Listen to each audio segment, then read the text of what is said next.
Monsieur Paul Sapou, bonjour. Bonjour, Monsieur Cheikh Sita. Nous sommes lundi 27 novembre 2017. Aujourd'hui, il y a eu inauguration de la nouvelle maison de l'ambassade de Belgique à Kinshasa. Aujourd'hui, la CENCO a publié une déclaration. Et la semaine qui s'achève, il y a eu fuite d'une rencontre des gens de la mouvance présidentielle. Est-ce que vous pouvez nous faire un commentaire de toute cette actualité? Oui, l'actualité est abondante. Bon, en commençant par ce message de la CENCO, après leur dernier message d'il y a 5 mois, c'est pratiquement le même constat que le pays va très mal et qu'ils demandent que les Congolais se mettent debout. Mais cette fois-ci, ils sont allés un peu plus loin pour dire que la feuille de route à travers l'accord de la Saint-Sylvestre reste unique et indéboulonnable du fait qu'il est consensuel et il contenait des avancées sérieuses en termes de préparation et d'organisation des élections qui malheureusement ne vont pas se tenir à la fin de cette année parce que les tenants du régime n'ont pas pu permettre, disons, travailler à l'application de cet accord. Ils ont avancé leurs raisons et une bonne analyse là-dessus. Et ils ont fait des recommandations, surtout en direction de la CENI, en direction du régime, et pour que l'on puisse réellement respecter cette fois-ci le calendrier qu'ils ont publié sous la contrainte de la population et également la contrainte surtout des acteurs internationaux, c'est-à-dire la communauté internationale sous couvert de l'État américain, des États-Unis d'Amérique. Mais il conclut en disant que cette feuille de route doit permettre à tout le peuple congolais de se mettre debout, puisqu'il est souverain primaire et qu'aucun changement ne se fera sans lui, ce souverain primaire, et que ce souverain primaire demeure vigilant pour assurer les suivis des garanties des dates qui sont annoncées dans ce calendrier électoral, qui du reste n'est pas consensuel. Donc, il demande même que l'on puisse manifester notre désapprobation de manière pacifique et que l'on ne puisse pas toucher à la Constitution, etc. Voilà quelques points qui ont marqué, retenu mon attention. Mais dans la conclusion, j'ai dit que non, les évêques, pour atténuer un peu, comprennent que nous ne pouvons pas être d'accord avec eux lorsqu'ils disent que l'accord de la Saint-Sylvestre n'est pas mort et demeure l'unique feuille de route consensuelle d'accord. Mais à cause de ceux qui ont l'impérium du pouvoir, cet accord n'a pas été appliqué pour le bien-être, le bien tout court de la population congolaise. Ils ont piétiné cet accord après avoir violé aussi, bien avant, la constitution du pays. Donc, pour nous, de la société civile, nous ne pouvons pas dire comme eux que voilà, l'accord existe encore, il n'est pas mort. Pour nous, l'accord est mort et qu'il faut que le peuple se tienne debout pour carrément et simplement chasser un régime, un gouvernement qui a démontré, dont le tenant, ont démontré de leur mauvaise foi sur toute la ligne à ne pas organiser les élections pour s'assurer qu'une alternance démocratique soit de mise comme cela a été prévu et par la Constitution et par l'accord de la Saint-Sylvestre. Pour nous, il faut des manifestations pacifiques de masse un peu partout pour bouter ce régime rebelle, ce régime dictatorial et sanguinaire de commande ou du sommet du pouvoir.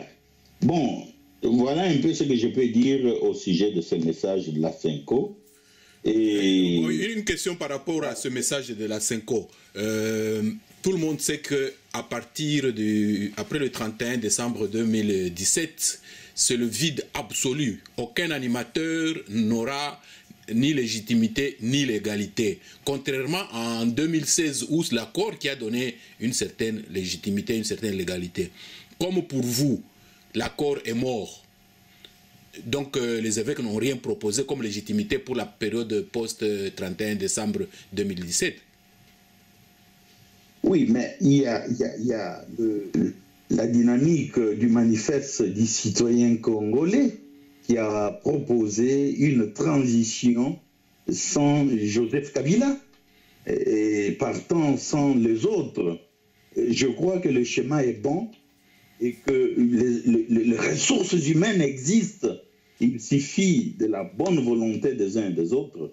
Cette transition se mettra en place et le vertébré, animé par le vertébré de notre classe, de notre classe sociale et politique, afin de pouvoir remettre le pays en marche, en préparant vite et en organisant ces élections. Bon, je crois que le schéma est là, mais malheureusement, il y a des écueils, il y a une très mauvaise foi qui démontre que voilà, il n'existe pas de volonté politique pour ceux qui gardent encore le manette du pouvoir actuellement, d'aller un peu plus loin. Et pour ça, vous savez, il y a matière à revoir sur le plan sécuritaire, sur le plan même des libertés fondamentales. Et bien, vous avez aussi parlé dans votre introduction la présence du ministre des Affaires étrangères, oui. Didier Reynders, oui. aujourd'hui à Kinshasa, vous avez vu, pour présider la cérémonie d'inauguration du nouveau bâtiment de l'ambassade de Belgique. Oui, on a noté que le tenant du pouvoir, les tenants du régime en place ont boycotté cette cérémonie, ils ne s'y sont pas présentés. Seuls ont été présents ce matin les opposants et les animateurs de la société civile. Et en même temps, le régime a organisé une manifestation de quelques jeunes gens, et une manifestation encadrée, gentiment, encadrée avec tout le respect du monde par la police qui, d'habitude, est violente. On a vu ça dans des manifestations passées. Donc, bon, cette pratique, si vous voulez, cette mesure discriminatoire dans la gestion des manifestations nous conduit à un constat malheureux et qui touche un peu à la lettre, qui a trait à la lettre de M. André Kimbuta, qui a interdit les marches et les manifestations parce qu'ils ont peur que le RASOP, c'est-à-dire le rassemblement des forces de l'opposition et les forces de la société civile, puisse organiser sa marche qui était prévue le 28 et qui a été renvoyée au 30 plutôt, d'ici là, dans quelques jours. Bon, ne fasse table rasa avec une marée humaine, une population qui pourra répondre à cette invitation. Donc nous sommes là face à cette politique de 2 poids 2 mesures. Et M. Kimbuta doit comprendre que recourir à une telle politique va l'exposer aux sanctions ciblées, comme étant coauteur ou co-responsable des violations de l'exercice des libertés fondamentales, dont celles de manifestation, qui sont de libertés protégées et par notre Constitution, ainsi que par les textes ou instruments de promotion et de protection des droits de l'homme. Il fait donc obstruction à l'évolution positive du processus démocratique électoral. Pour ce faire, nous allons exiger que M. Kimbuta soit sanctionné. Ainsi, il ne pourra plus venir, comme il a toujours l'habitude de le faire chaque année, venir en Europe, en France, à Paris, pour renouveler ses papiers de séjour auprès de la mairie de Paris. Donc, aujourd'hui, il y a eu cette manifestation téléguidée par le régime et avec des pancartes où l'on accuse la Belgique d'assassin et où on lui somme de restituer les corps de Lumumba, alors que le régime oublie qu'il retient, il retient en Belgique le corps, la dépouille mortelle du président Étienne Tshisekedi. Donc, ça aurait été complet s'ils avaient dit, par exemple, restituez-nous les corps de Lumumba. Mais pourquoi ils ne peuvent pas crier, restituez-nous aussi les corps d'Étienne Tshisekedi? C'est parce que le pouvoir, les régimes, a peur que le retour de cette dépouille mortelle du président Étienne Tshisekedi pour encore drainer une marée humaine dont ils n'auront pas la capacité d'encadrer comme il se doit, disons, les cérémonies qui doivent s'en suivre.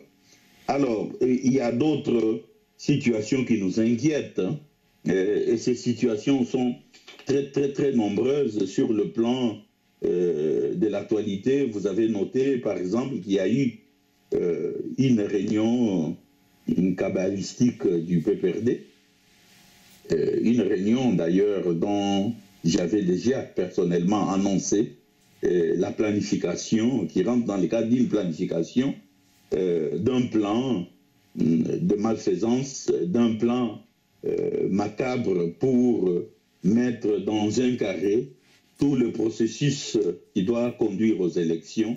J'avais dénoncé cela et même certains acteurs. C'est comme ça que cette réunion du PPRD avec comme maître des cérémonies Obé Minaku, le président de l'Assemblée nationale, avec Henri Mova Sakani, qui est le secrétaire général, je crois, du PPRD, Ramazan Ishadari. J'avais dénoncé tout ça. Et aujourd'hui, le premier acte a été cette réunion. Dieu merci, il y a eu des fuites d'informations et d'éléments sonores. Bon, cela démontre aussi que ces gens sont de mauvaise foi. Ils ne pourront pas du tout laisser évoluer la situation vers plus de démocratie, vers des élections et pour une alternance assurée. Alors, sur le plan sécuritaire, hein, on semble dire que voilà, le bourbier du Kasaï a été l'insécurité au Kasaï, dans les provinces du Kasaï, est à conjuguer au passé. Non, la situation au Kasaï s'empire et à l'heure qu'il est, de militaires d'origine douteuse ont été largués dans les provinces du Kasaï. Et c'est un foyer qu'ils sont dans le Kasaï oriental, qu'ils sont en train de préparer sous peu en perspective de manifestations qui sont annoncées. Alors, aujourd'hui, il y a, par exemple, ces faux procès qu'ils ont montés à Kananga pour faire éclater la vérité sur le double meurtre des experts onisiens. Mais en même temps, il complique pour donner les visas à certains experts internationaux qui doivent venir enquêter sur place. Jusque-là, ils les font attendre. Mais dans l'entretemps, sur terrain, et nous avons des informations là-dessus, ils sont en train de faire le nettoyage des traces, même le nettoyage de certaines personnes qui sont considérées comme des éléments, des témoins gênants et qui pourtant avaient fait partie de leur plan de déstabilisation de ces provinces-là et de massacre des populations. Le 2 octobre passé, un lieutenant avait été assassiné, tué par une fausse embuscade organisée par le pouvoir lui-même. Et ce monsieur, c'est celui-là, ce lieutenant-là, ce militaire-là étaient chargés de l'enterrement des populations civiles qui étaient massacrées dans le conflit du Kasaï, etc. Et ce monsieur en savait trop sur la centaine de fausses communes qu'il y a eu sur cette partie du territoire national. Et aujourd'hui, c'est la débandade. On a déplacé même certains témoins qui étaient au procès, certains accusés qui étaient dans les box, ils sont déjà à Kinshasa. Tout ça, c'est en prévision, si vous voulez, de l'arrivée des enquêteurs. Et nous avons toutes les informations et nous savons aussi que Joseph Kabila et son petit groupe, c'est-à-dire sa famille restreinte, comme ils ont eu ils négocient un certain deal, ils sont dans un deal de protection et ils sont capables d'effacer, ils sont en train d'effacer les traces et malheureusement ceux qui veulent s'adonner à défendre encore une fois ces régimes et son leader doivent savoir qu'ils ne seront pas protégés par leur raïs, protégés par leur patron. Et ça va finir comme, par exemple, dernièrement au Zimbabwe, où pratiquement tous les collaborateurs de ces régimes-là sont aux arrêts. Seul l'ex-président Robert Mugabe et sa petite famille biologique sont encore protégés. C'est ce qui va se passer en RDC. Voilà pourquoi je lance un appel à tous ceux-là qui s'époumonent à protéger le numéro 1 de ces régimes et doivent savoir que ce régime va les abandonner à un moment donné. Ok, merci bien, M. Paul Sapou, pour cette analyse de l'actualité qui est très très fournie cette semaine et surtout pour le mois de décembre qui commence et surtout donc le vide juridique qu'on va connaître après le 31 décembre 2017. Encore une fois, merci et à la prochaine occasion, M. Paul Sapou, nous rappelons que vous êtes secrétaire général de la FIDH, grand défenseur des droits de l'homme. Merci beaucoup, M. Cheikh Fita, et je serai toujours à votre entière disposition. Merci. Ok.